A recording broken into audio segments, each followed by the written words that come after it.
Bendiciones, mis amados. Bueno, llegó la hora. Tú no sabes cuán emocionado estoy por todos estos capítulos. Yo mismo tengo que ejercer todo lo que comparto contigo, autodisciplinarme a hacerlo y autoobedecer lo que está escrito, para poder que no sean solo palabras, sino que haya testimonios entre ustedes, sobre todo en los lugares en que voy, que esto mismo que comparto sea testificado por señal y por milagro en mi Señor Jesucristo, para que se enseñe que la vida interior en el Espíritu es una autoinsuficiencia, en donde me declaro que no puedo hacer nada sino de la mano de Cristo y el Espíritu Santo. Y estamos ahora tratando en ese santuario hecho por las manos de Dios en nuestro interior, en donde hemos venido dándole a todo el mobiliario de lo que era el tabernáculo de Moisés, que se le dijo que era una copia del que estaba arriba en el cielo. La vida espiritual que tenemos que tener dentro de nosotros, donde tenemos que cumplir todos esos pasos, y se cumplen en la vida de un creyente, desde estar en el atrio exterior, en el atrio interior, estar en el altar de bronce, en el lavacro, todo eso que hemos visto, de una riqueza espiritual tremenda, en donde si practicamos cada cosa, vamos a estar llenos de la presencia del Señor y listos para caminar en su gloria. Y cuando hablo de caminar en su gloria, es cuando nosotros hemos muerto por completo a nuestra libertad. Y de eso hablábamos la semana pasada. O sea, el peor enemigo de que la gloria se manifieste y que tengamos esa vida de presencia es caminar en la libertad nuestra. Y sé que la palabra nos hace libres, pero nos hace libres ¿de qué? De el que dominaba nuestro ser interior. ¿Para qué? Para ser siervos, esclavos, servidores a una vida del Espíritu, en donde Cristo pueda formar nuestro carácter para servir a nuestro Dios. De eso es que estamos hablando. Bueno, me imagino que ya llamaste a tus amigos, a los amigos de la iglesia, a los vecinos, y estás listo para recibir de lo que el Señor tiene aquí preparado. Bueno, entremos en materia. La semana pasada hablamos de no contristar el Espíritu Santo, de no apagar el Espíritu Santo y de caminar en el Espíritu de Dios, caminar en el Espíritu Santo. Y hicimos un pequeño bosquejo, porque sé que más adelante lo vamos a tener que estar retomando constantemente, tanto para hablar de la palabra en la mesa de los panes de la proposición, como en el altar de oro. Entonces vamos a tener tiempo para moler más y más y más. Pero sí hay cosas que quiero dejar sentadas para esta vida de la que nos demanda Dios a vivir. Y este es un tiempo donde esa gloria va a ser vista. ¿Ya? O sea, para no apagarlo y para no contristarlo, debemos de preguntar siempre: Señor, ¿qué tú quieres que yo haga? Y en eso quedamos la semana pasada. Es la invocación de los deseos de Él, sabiendo que yo soy el instrumento por el cual Dios va a hacer las cosas, ¿ya? Llegando a alcanzar ese estado de dependencia en donde nosotros vamos a crucificar nuestra libertad, que es lo que más daño le ha hecho al liderazgo de la iglesia. presentarse dentro al Señor como libres en el mundo, a pedir y a exigir, en donde muy fácilmente, es un hilo muy delgado, estamos colocando siempre nuestros deseos para que Dios los bendiga. Y en este estado es ir a Él para escuchar su voz, para poder hablar, verlo a Él, que es lo que enseñó el Señor Jesús, para poder hacer. Ya estamos hablando no solamente de oración profunda, sino de oración contemplativa para poder verlo. ¿Ya? Es donde solamente vamos a vivir para satisfacerlo a Él. De eso se trata, no entristecerlo, no apagarlo, que ya hablamos la semana pasada, son cosas distintas, y caminar en el Espíritu. Entonces quedamos que hoy íbamos a estar mirando escrituras de cómo lograr alcanzar esto, porque tanto Efesios 4:30 como Primera de Tesalonicenses 5:19 como Gálatas 5:16 nos enumeran esas tres partes del Espíritu Santo. Y tenemos que siempre conservar en nuestro interior que hay un tiempo en que el Espíritu Santo opera para que nosotros nos podamos arrepentir. Y hay otro tiempo en donde Él, de la mano de Cristo, comienza la transformación interior. O sea, el Espíritu Santo afuera de nosotros, el Espíritu Santo dentro de nosotros, pero el que estamos hablando ahora es el Espíritu Santo sobre nosotros, que es lo que el Señor le dijo a los discípulos que esperaran, que fueran a Jerusalén a esperarlo, que es cuando ya estamos rendidos, sabemos que no somos libres, que nuestra libertad está atada a la voluntad de Dios. Ahí es cuando el Espíritu Santo puede hacer, es donde ya entramos en lo que se dijo proféticamente que el Señor Jesús iba a hacer, que era que Él iba a permitir que el Espíritu Santo reposara sobre Él. Ahora, la palabra reposar ahí es muy interesante, porque está hablando de que Él viene y encuentra un lugar donde Él se siente cómodo, donde Él hace su habitáculo, donde Él es Señor y Rey. Es el primer principio, el principio de yo soy la posesión de Dios y Dios es mi posesión. Estar en ese estado es lo que nos permite entrar a presencia y pasar a gloria. Ahora, vamos a ver por la Escritura cómo se logra esto. Porque el Espíritu Santo no dejó nada para que lo inventemos o que queramos buscar una revelación. Todo fue revelado. Lo que necesitamos es esa conexión profunda con el Espíritu y la palabra, que es Cristo, para que Él, que la mandó a escribir, nos la revele, nos la ilumine. Y es cuando la palabra deja de ser logos y se hace rema, se hace Cristo en tu corazón. Ahí es cuando empieza todo. Entonces vamos a que el Espíritu Santo nos abra oráculos en donde hombres de Dios pudieron alcanzar estas dimensiones y explican cómo lo hicieron. Entonces te invito a que vayas en tu Biblia al Salmo 16. Profeta, ¿usted lee mucho a David? Sí, porque es que el tabernáculo que Dios va a levantar dice que es la tienda destruida, caída, la que está en ruinas de David, está en Hechos.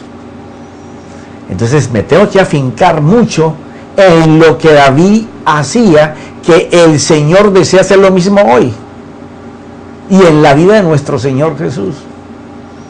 Entonces vamos a ver a David. Terminaremos con el Señor Jesús. ¿Por qué razón? Porque David era más sujeto a pasiones como nosotros. El Señor nunca tuvo una de esas. Pero entonces vamos a mirar a aquel que las tuvo como nosotros. ¿Ya? Y que pecó y cayó y Dios lo levantó siempre. Mira esto. El Salmo 16, porque lo importante es que comprendamos primero que todo que Él sea nuestra posesión. Pero cuando tú tienes algo valioso, tú vives por eso valioso. Te esmeras por eso, trabajas para eso, accionas. Entonces, de eso se trata. Que sepamos que el Adonai, nuestro dueño, ¿ya?, el que dice que nosotros somos la posesión de Él y que Él es nuestra posesión, nosotros podamos desarrollar eso en nuestra vida diaria. Y entonces el rey David decía lo siguiente: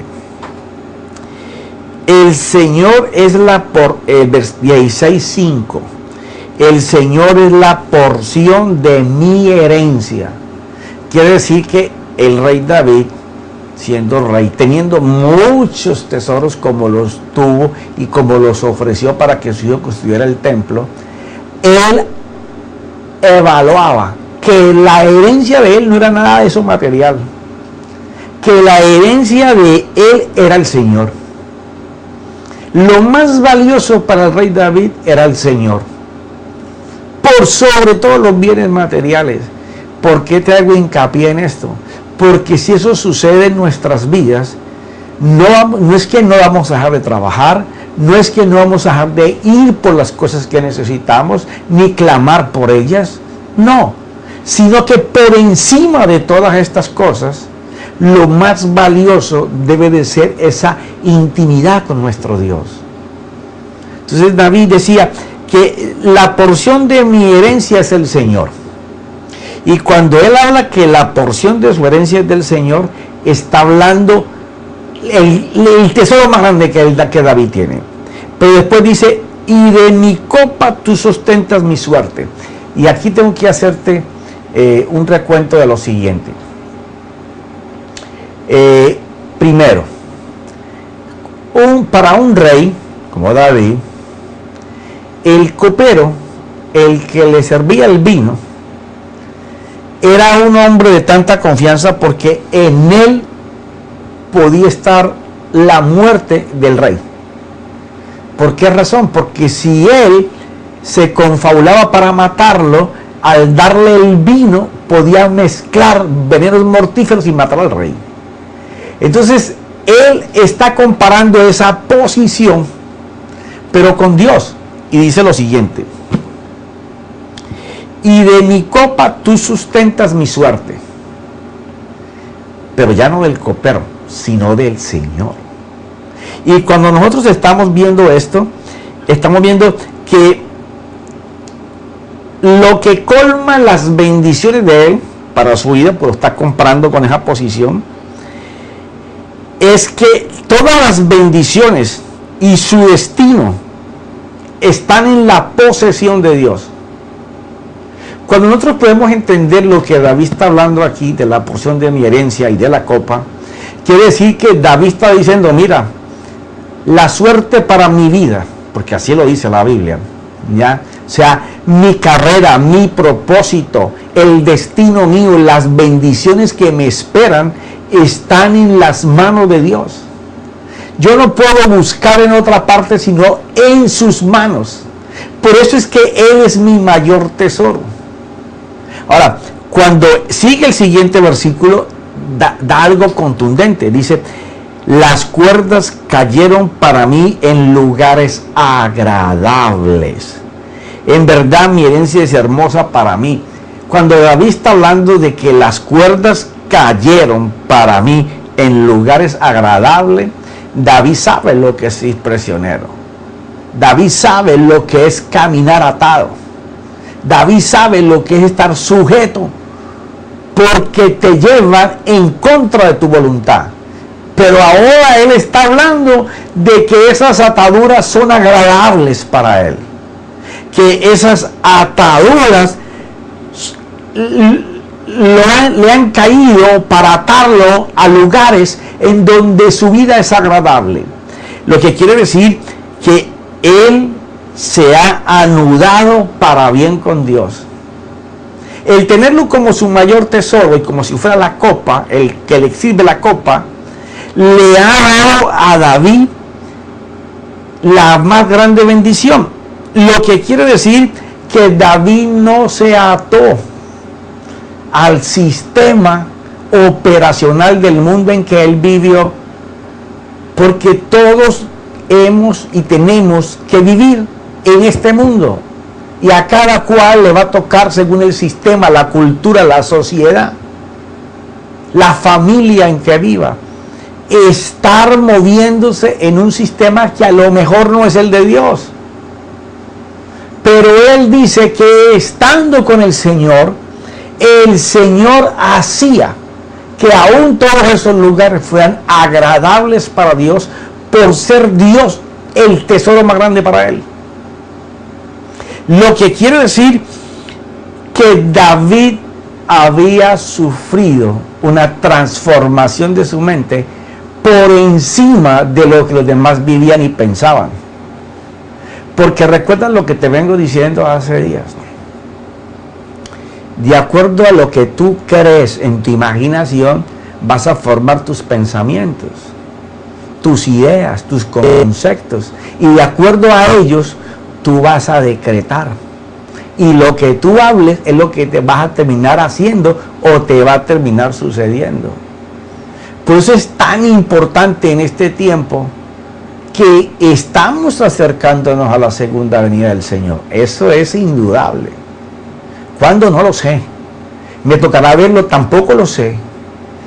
Pero mientras eso esté enfrente de mí, yo tengo la obligación de que mi Señor sea la preferencia más grande de cualquier bien que yo pueda tener.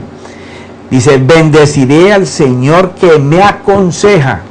Fíjate esto, no estamos, y David tenía profetas a su servicio y cantores, salmistas, pero para escuchar del Señor, él iba a la intimidad, porque es el único lugar donde se va a ver la presencia. No hay otro lugar más, sino ese lugar, ¿ya? En donde tú recibes el consejo del Señor, donde podemos cumplir la fórmula del Señor Jesús. Yo hablo lo que oigo y veo lo que hago, y hago lo que veo, perdón.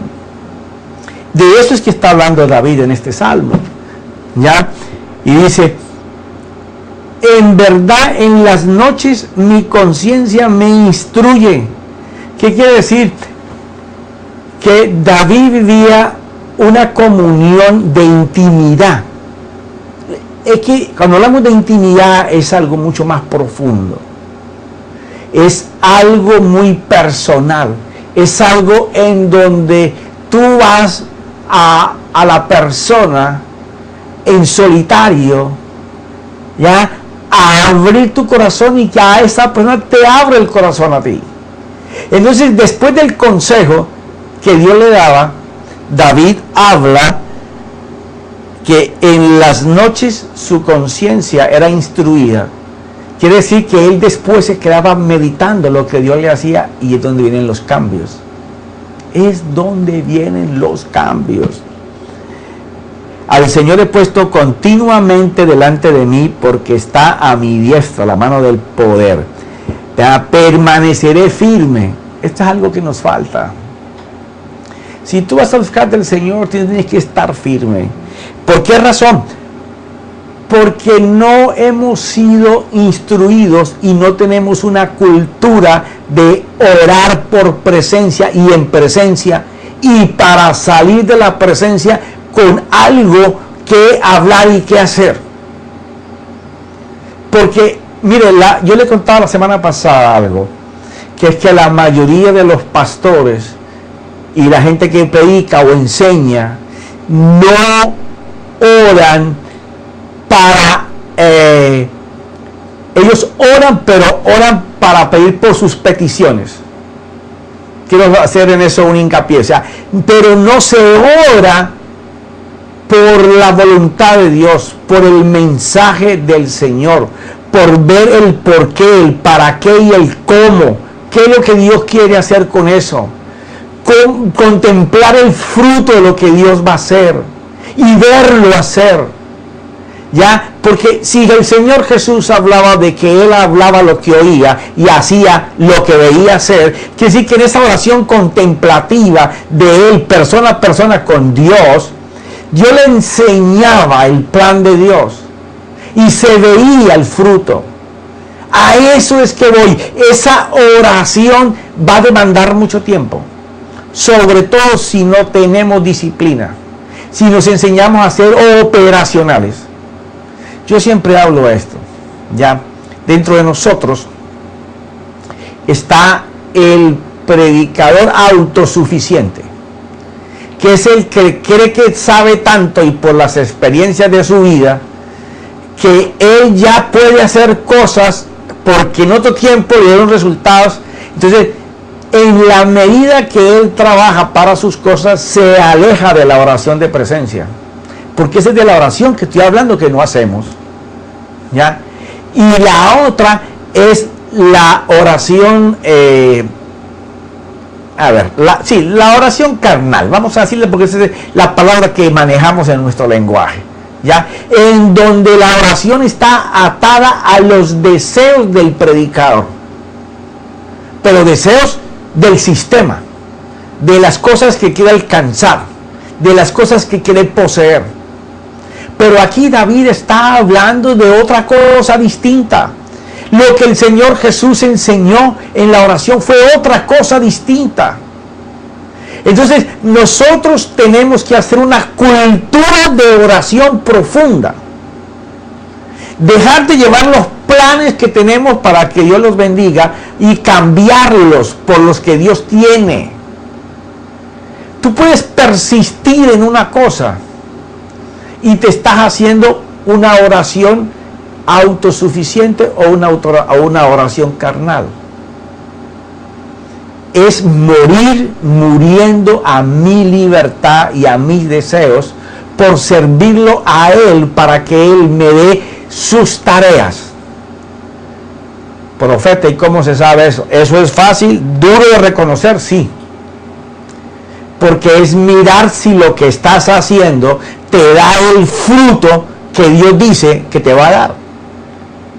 Pero nos encontramos muchas veces haciendo cosas improductivas, haciendo programas que no producen nada, copiándole lo que dio resultado al otro para nosotros hacerlo. Y cuando pasa 1 año, 2 años, 3 años, 5 años, 10 años, nos dimos cuenta que no nos funcionó y que siempre tuvimos una copia barata de lo que a otro le daba resultado.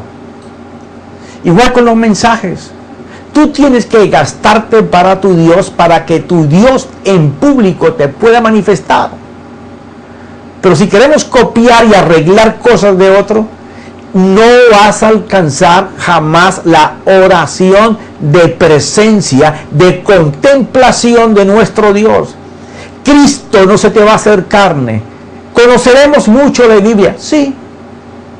Como te lo dije en capítulos anteriores, ¿nos conocerá Dios a nosotros por lo que nosotros hacemos? Ya. Mira el Salmo 119. Salmo 119. Pero se llama el desafío porque es duro, pero es la verdad. Si nosotros somos sellados con el Espíritu Santo, que se exhiba que el poder que caminó con Jesús y con los apóstoles está sobre nosotros. No, que soy sellado con el Espíritu Santo, pero a ver, yo veo la gloria, el poder, la presencia. El apóstol Pablo, cuando pidió por algo para que se le quitara, el Señor le dijo: bástate mi gracia, porque en la debilidad se perfecciona mi poder. Debilidad. Y la palabra debilidad y dependencia, entrega total, voluntad para ti. Ok. Salmo 119, versículo 54. Aquí vamos a correr algunas cositas que tenemos que recordar después cuando estemos en el altar de oro. pero es necesario que esas chispitas las conozcas tú hoy. Dice el 54, cánticos para mí son tus estatutos, y en la casa de mi peregrinación. Quiere decir que para David las palabras que él aprendía de Dios las volvía cantos. Y en el lugar donde una vez fue forastero, ¿ya?, pero que ahora estaba allí posesionado, él hacía de la palabra cánticos para Dios. Quiere decir que nosotros tenemos que tener esa palabra que está encarnada y poder nosotros formar un canto para Dios. Yo siempre expreso que la música y la adoración está dentro de nosotros, pero andamos siguiendo a alguien para que nos motive, para ver si el día que llegamos a la congregación en un estado malo, se nos va por las adoraciones que nosotros estamos cantando. Pero estamos buscando ser liberados nosotros, cuando nosotros podemos ir con nuestra propia música y con nuestro propio canto. Profeta, es que yo ni canto ni soy músico. Sí, pero a Dios lo que le interesa es cuando tú comienzas a producir en tu boca una factoría de bendición para Dios. En lenguas, comienzas a hablar palabra cantada, recitada, como eso es lo que Dios desea. Eso es lo que da presencia, porque es una disciplina en donde te vas metiendo. Ahora, ¿qué se necesita para eso? Bueno, todo cambio es un sacrificio, y todo sacrificio conlleva disciplina y autoobediencia. Te va a costar, te va a doler, vas a tener que dejar de hacer cosas que te quitan tu tiempo, ¿ya? Porque has invertido mal el tiempo y tú crees que lo haces correcto. La prueba es sola una. Es igual que el que tiene una compañía. Si usted va a tener una compañía y la está manejando, manéjela con un papel y un lápiz, no con sentimientos. Si le da utilidad, está bien. Si le da pérdida, usted tiene que cambiar. Igual es en la vida con el Señor. Usted tiene que tener utilidad en la vida íntima con Dios, en los resultados. Pero no se engañe. O sea, si usted no está obteniendo la presencia tangible de Dios, consciente de Dios, el poder de Dios, y usted trata de manipular, de dibujar, de inflar todo eso, tarde que temprano, usted va a ser avergonzado. Entonces, ¿cómo me muevo en fe? No, sí se va a mover en fe, porque sin fe es imposible agradarle a Dios. Pero una fe que venga impulsada por una esperanza de intimidad con Dios es otra cosa. Ese es otro dólar más. Mira esto. Por las noches me acuerdo de tu nombre, oh Señor, y guardo tu ley. Por las noches me acuerdo de tu nombre, oh Señor, y guardo tu ley.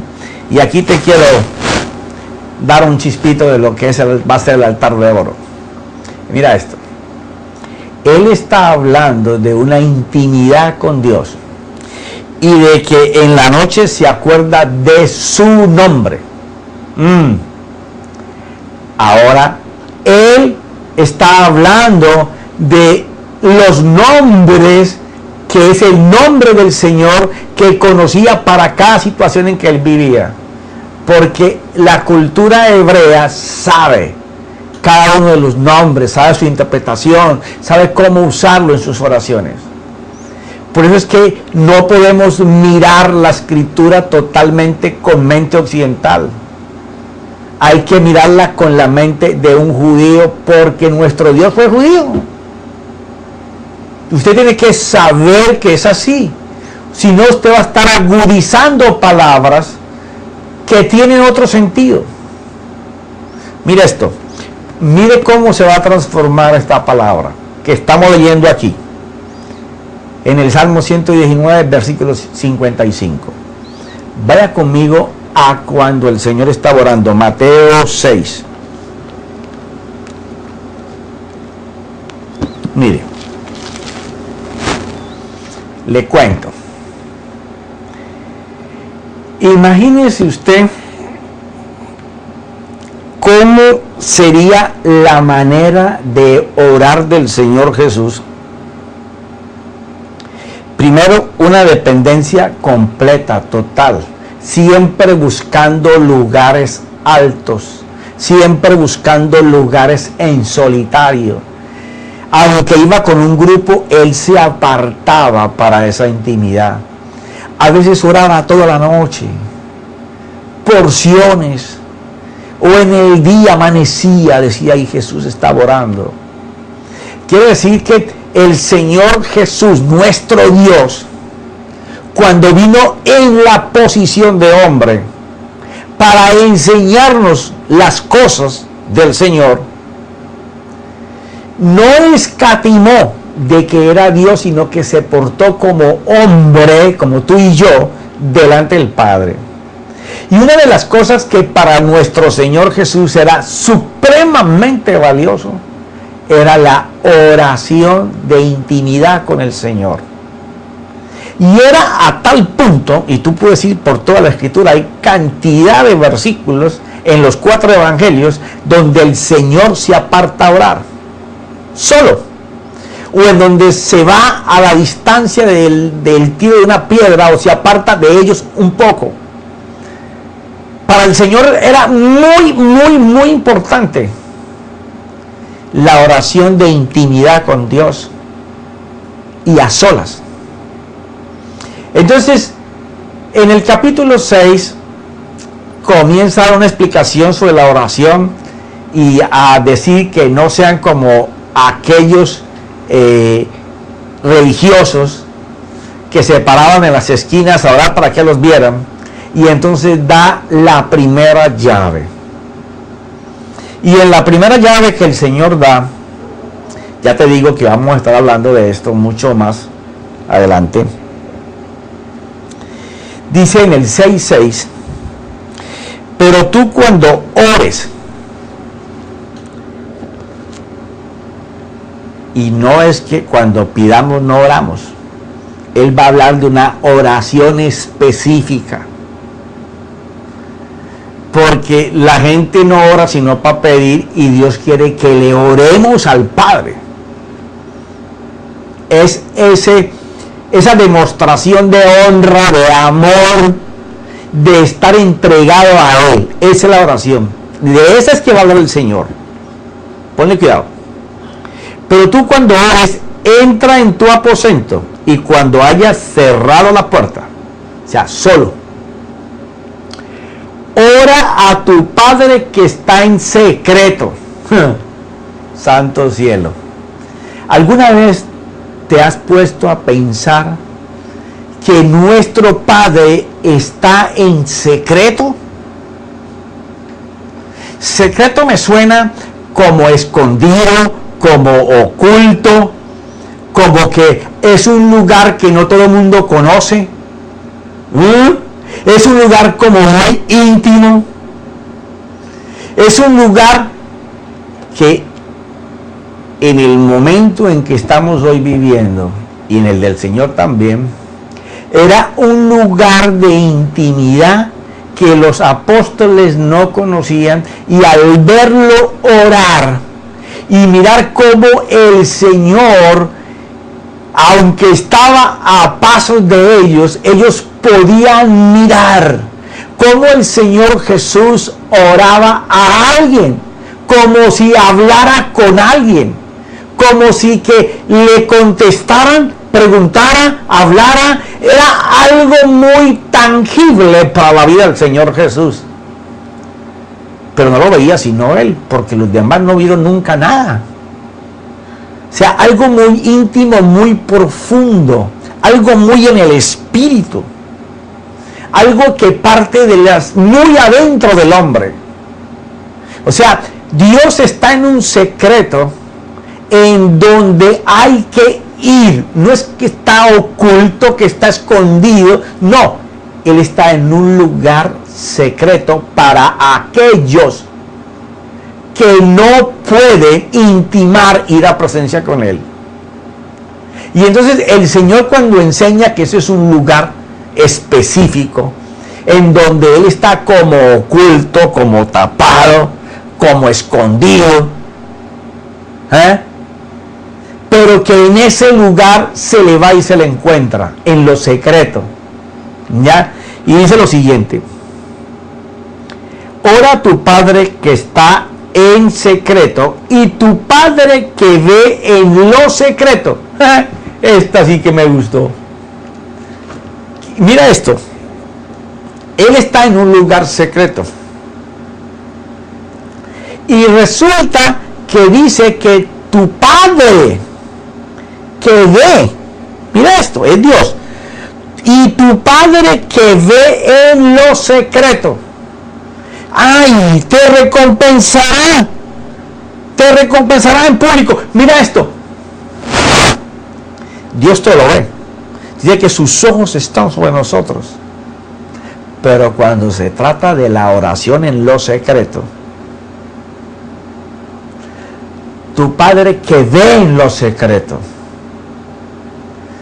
no solamente que lo buscas en ese lugar, sino que ahí viene todo lo que el Señor Jesús habló sobre la oración y lo que Pablo hablaba de cuando decía que estaba de rodillas delante del Padre y estaba orando. ¿Ya? Es que allí en lo secreto Dios te hace ver. Allí en lo secreto, en lugar de esa intimidad, Dios te hace ver las cosas que se van a manifestar en público. ¡Ay, mi madre! Esto es precioso, hermano. La vida en el Espíritu y dirigido por el Espíritu nos va a llevar a un avivamiento mundial, porque todo está preparado para la venida de nuestro Señor, pero es necesario que las Escrituras se cumplan.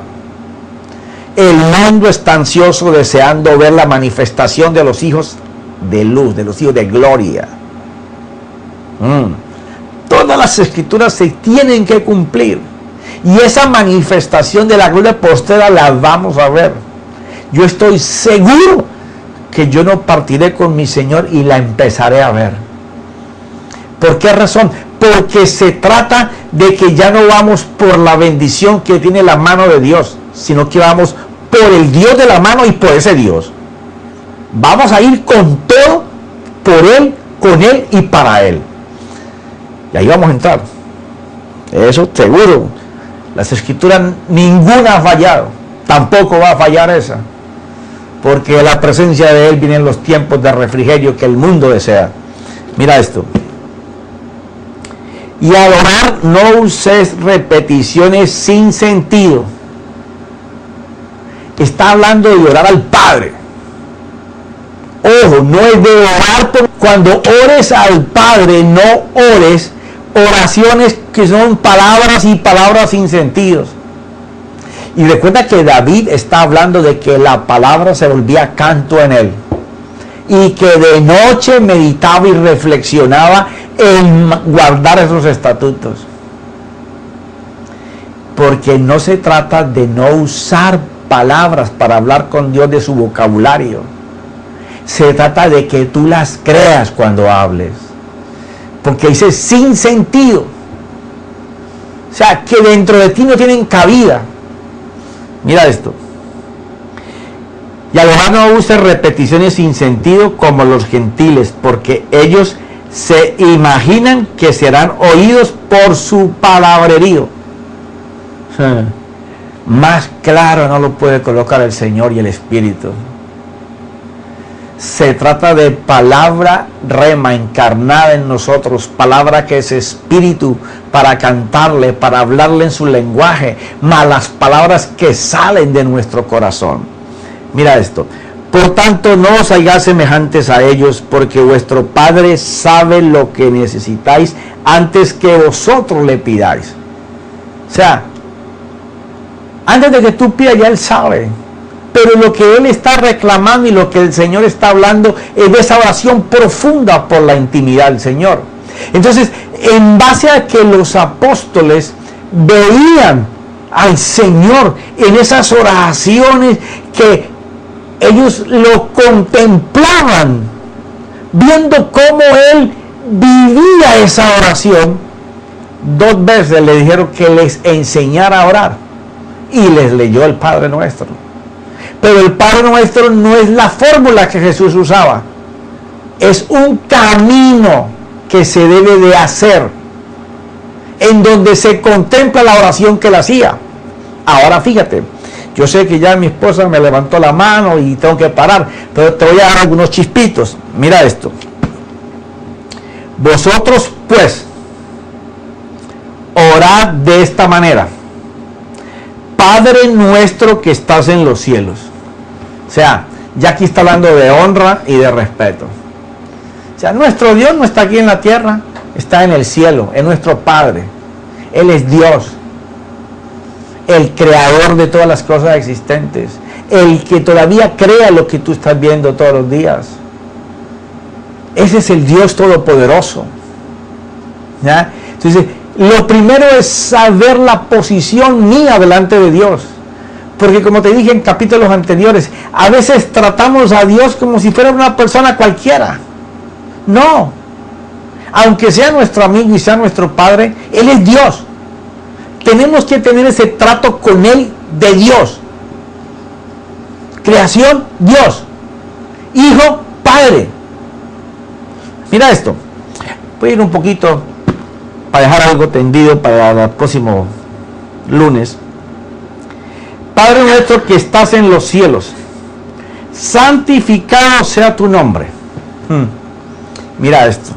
Esto es impresionante. El que nos santifica es Dios, es el Padre, el Hijo, el Espíritu Santo. Y aquí el Señor dice, mira, esta oración que ustedes me ven a mí, que me han pedido que les enseñe, yo santifico el nombre de Dios. Es bárbaro. Si Dios es el que me santifica y Jesús me está diciendo que tengo que santificar al Padre, ¿qué es lo que me quiere decir? Que santifique su nombre. O sea que hay algo en la oración profunda con Dios, fuera de saber que Él es mi Padre, que Él es mi amigo y que el trato con Él es que Él es Dios. Y que aunque tiene el poder para hacer todas las cosas, conforme yo pueda creer que Él las hace. Y sobre todo para otros. El siguiente paso es que yo tengo que santificar su nombre. Esto es un oráculo hermosísimo que no me alcanza el tiempo ahora. Pero cuando nosotros aprendamos a identificar el camino que trazó el Señor con el Padre Nuestro, lo que se conoce como Padre Nuestro, el poder saber la posición de Padre y la posición de Hijo, que no vive en la tierra, que está en los cielos. Los cielos es su casa, su morada. Y que siendo Él quien me santifica, el Señor Jesús me enseña que yo santifique su nombre. Ahí hay un oráculo. Pero el tiempo se me terminó. Pero esto te va a encantar. Porque todo lo que saquemos de la Escritura y tenga soporte, que se pare sola en la palabra y en el Espíritu, eso es lo que tenemos que hacer. La iglesia va a entrar a una dimensión de lo revelado. No porque no esté revelado, no, en su vida. En donde la palabra se va a volver espíritu en cada hermano, en cada creyente. Veremos poder de Dios en todas las congregaciones. En sus hogares, en todos los lugares en donde haya un creyente, la gente estará expectante de ver qué es lo que su Dios va a hacer. Claro, necesitamos aprender a vivir en su presencia para que esas cosas sucedan. Padre, Señor mío, te doy gracias en esta noche, Señor. Eres tan hermoso, mi Dios, que aún no teniendo ni la preparatoria, ni los estudios suficientes de teología, tú enseñas que sobre el vaso que puede ser desechado o el más vil, tú empiezas a enseñar tu gloria y tu poder. Y pronto la iglesia va a pasar a sostener en sus vasijas de barro tus tesoros.